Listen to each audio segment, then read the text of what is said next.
आंध्र प्रदेश के विजयवाड़ा में आईटी पेशेवर साईं गोपी ने पारंपरिक मिट्टी के बर्तन बनाने की उस कला को फिर से अपनाने का साहसिक फैसला लिया, जिसके साथ वे बड़े हुए थे।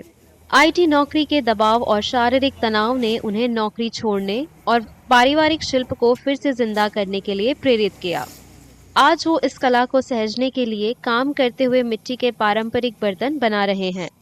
साईं कहते हैं कि उनकी आय अब दोगुनी हो गई है, कभी-कभी इससे भी ज्यादा, और व्यस्त मौसमों में पहले की 50,000 रुपए की सॉफ्टवेयर नौकरी की तनख्वाह की तुलना में अब 1 से 2 लाख रुपए महीना कमा रहे हैं। అక్కడ నేను జాబ్ చేసినప్పుడు నాకు సాఫ్ట్వేర్లో 50,000 వచ్చాయి. ఇప్పుడు ఇక్కడ నేను ఈ కొండ పని చేసుకొని ఒక ₹1,00,000 దాకా నేను సంపాదిస్తున్నాను. ఈ లక్షే కాదు, ఇంకా నేను మన కష్టపడినంత మనం ఎంత ఇంట్లో ఓపుకున్నంత వరకు కష్టపడుకోవచ్చు. ఇది ఆరోగ్యానికి చాలా మంచిదని కూడా చెప్తున్నాను. ఉద్యోగం రోజు అందరూ చదువుకున్న వాళ్ళందరూ ఇప్పుడు ఉద్యోగాలు చేస్తే మనకి ఈ పని చేసేది ఎవరు, మన కుల వృత్తిని కూడా మనం కాపాడుకోవాలి అని నేను యువతకి చెప్పగలను.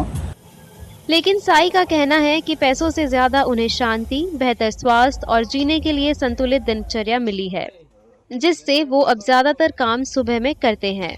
मिट्टी के बर्तन बनाने से उनका शरीर सक्रिय रहता है और परिवार को भी अब उस तनाव की चिंता नहीं रहती जो पहले हुआ करती थी।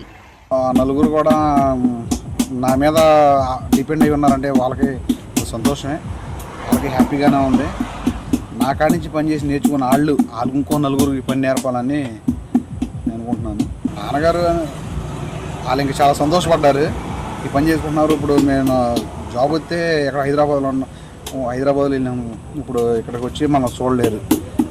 వాళ్ళకి వీడియో కాల్ మాడాలి. వాళ్ళు ఎక్కడ పిల్లడు ఎలా ఉన్నాడో వాళ్ళకి అదో బాధ.